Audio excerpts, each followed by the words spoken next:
ప్రపంచంలో ఎక్కడున్నా మీ గోత్రనామాలతో వేదమందిర్ నిర్వహించే ఆన్లైన్ పూజలు హోమాల ద్వారా దైవ అనుగ్రహాన్ని పొందండి. నమస్తే అమ్మా. నమస్తే అమ్మా. అమ్మ పూజ చేస్తున్నప్పుడు ఆవలింతలు వస్తూ ఉంటాయి బాగా. ముఖ్యంగా సత్యనారాయణ వ్రతం అలా చేస్తున్నాం అనుకోండి, కథలు 5 కథలు ఉన్నలోపు పాపం పంతులు గారు ఆయన చెప్పుకుంటూ ఉంటారు, ఇక్కడ కూర్చున్న వాళ్ళు ఎప్పుడైపోద్ది అన్నట్టుగానే ఉంటారు. ఎందుకు వస్తాయమ్మా అసలు ఆవలింతలు వస్తాయి? కొంతమంది ఏమో డీప్గా ఇన్వాల్వ్ అయిపోయి కన్నీళ్ళు వస్తూ ఉంటాయి వాళ్ళకి. కన్నీళ్ళు వచ్చాయి అంటే అందులో పూర్తిగా మానసికంగా అందులో మునిగిపోయారు. ఇమోషనల్ ఇన్వాల్వ్మెంట్ అంటారు. అది అయ్యి వస్తుంది, ఆనందంతో వచ్చేది. అవి ఆనంద బాష్పాలు, దాని గురించి మనం పెద్దగా పట్టించుకోవాల్సిన పని లేదు.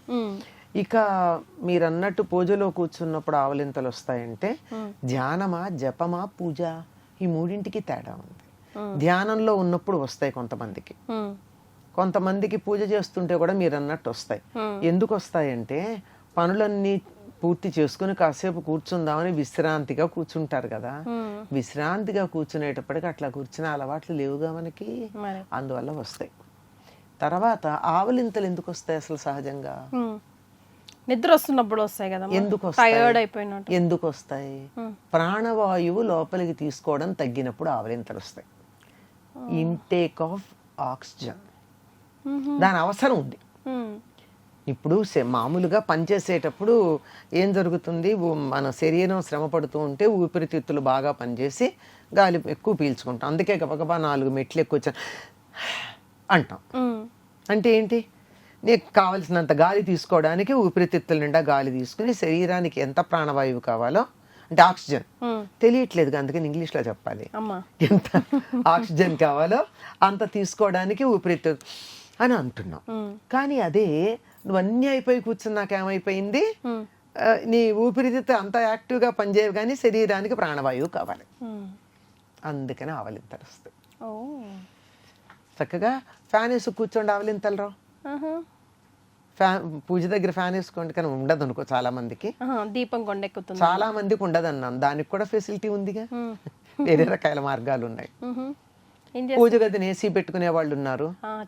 తర్వాత డైరెక్షన్ ఇటుపక్క దీపం పెడితే ఇక్కడగా ఫ్యాన్ పెట్టు కూర్చునే వాళ్ళు ఉన్నారు. సొంత సుఖమా మరోట, అది చూసుకుంటారు కదా. ఇలాంటివన్నీ ఉన్నాయి. లేదా గాలి ధారాళంగా వచ్చే చోట కూర్చున్నా పర్వాలేదు.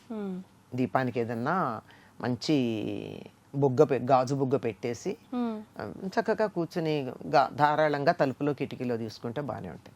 గాలి వెలుగు బాగా వచ్చే చోట పూజ చేసుకుంటే ఆవలింతలు పెద్దగా రావు.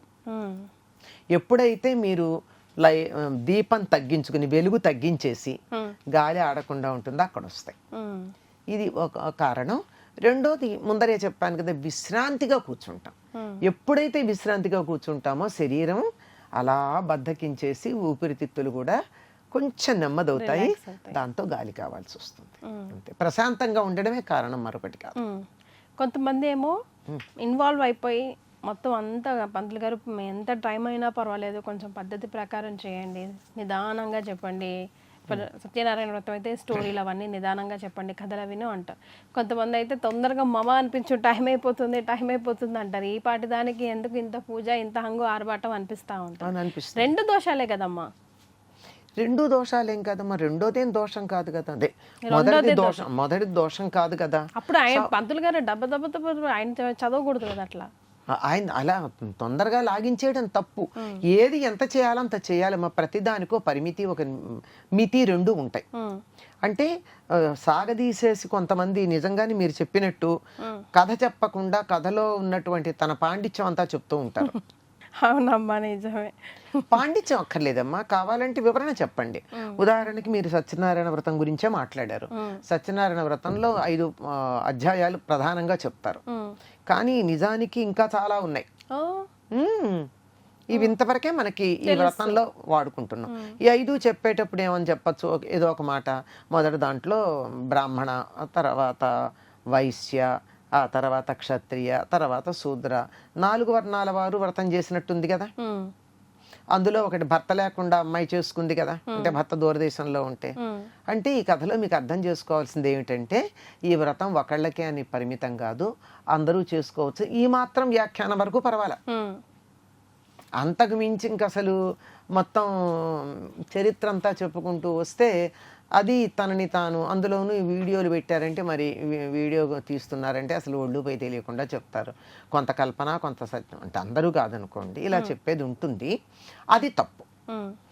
ఈ మాత్రం వ్యాఖ్యానం చెప్పి వ్రతం అయిన తర్వాత అబద్ధం ఆడడం, అసలు దేవుడంటే ఎవరు, నారాయణుడు అంటే సత్యమే, సత్యం పలికితేనే దైవారాధన అవుతుంది, దాన్ని వివరంగా ఈ కథలో చెప్పారు అని ఇటువంటివి 2-3 వాక్యాలు చెప్తే తప్పులేదు.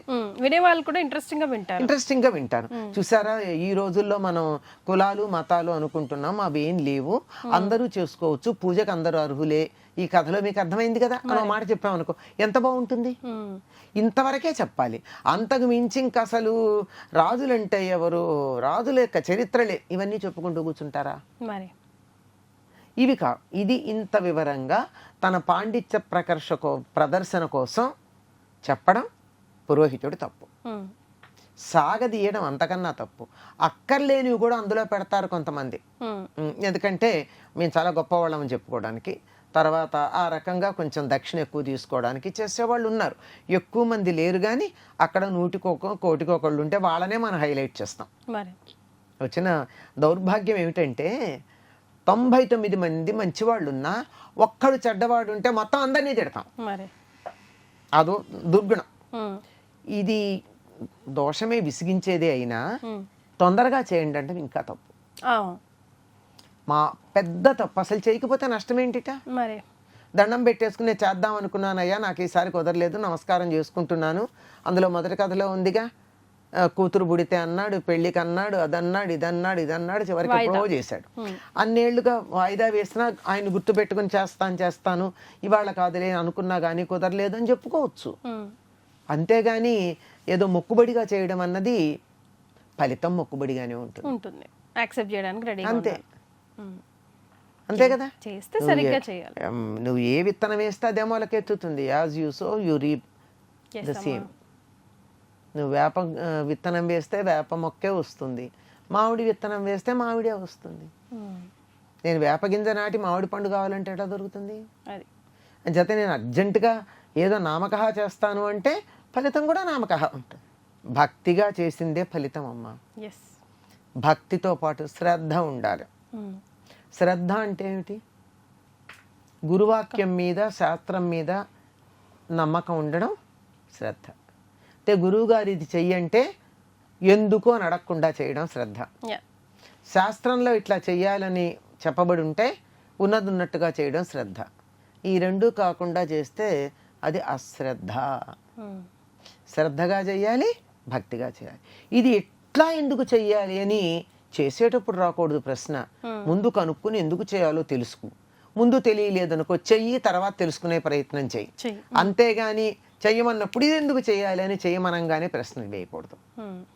శ్రద్ధగా చెయ్యాలి, భక్తిగా చెయ్యాలి. ఈ రెండూ లేకపోయినట్టయితే ఫలితం శూన్యం. సో మీరు ఏ జోనర్లోకి వస్తున్నారు, మారుతున్నారా లేదా, కింద కమెంట్ చేయండి. ధన్యవాదాలమ్మా. And for more videos, please subscribe to iDream. Please subscribe to iDream. Please subscribe iDream. And please subscribe to iDream. For more videos, subscribe to iDream. please like, share and subscribe to the channel. Congratulations, iDream. Subscribe to iDream. Subscribe to iDream.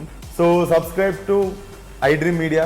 iDream ki iDream team andarki huge congratulations. Please subscribe iDream Media. Please subscribe to iDream. Subscribe iDream. Please subscribe to iDream. iDream అంటే నా కళల channel subscribe చేసుకున్న నోరు తిరుగుతలేదు, మీరైతే గంట గుర్తు కొట్టండి. For more such videos, please subscribe to iDream. Subscribe to iDream. Please subscribe to iDream. Please subscribe iDream Media. Please do subscribe to iDream. Please subscribe to iDream Media. For best entertainment and information, please subscribe iDream. And don't forget to subscribe to iDream.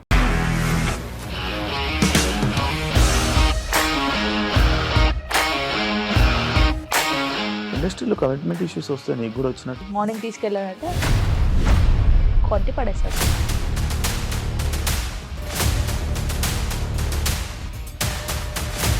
కళ్ళు కూడా చూడలేదు. చూడలేదు ఈ cinema అని చెప్పడానికి కూడా చాలా ధైర్యం కావాలి. అది నిజం కదా, దాంట్లో ధైర్యం ఏంటి? ఇది నెక్స్ట్ డే ప్లేట్ మార్చేస్తే తప్పు కదా. As of now we are comfortable this అని నేను అనుకుంటున్నాను. రష్మిక గారిది మీది ఒకే ఊరంట కదా? నీకు కోపం వచ్చిందంటే బాగా తిట్టేత్తరా? తిట్టేద్దామండి. నిజంగా గేమ్ ని ఎలా చేంజ్ చేయగలిగారు? ఏపీఎస్ఎఫ్సి వాళ్ళకి 6 నెలల్లో నేను 6 లక్షలు కట్టా. బిజినెస్ చేయాలనుకుంటే it is as difficult as riding a tiger.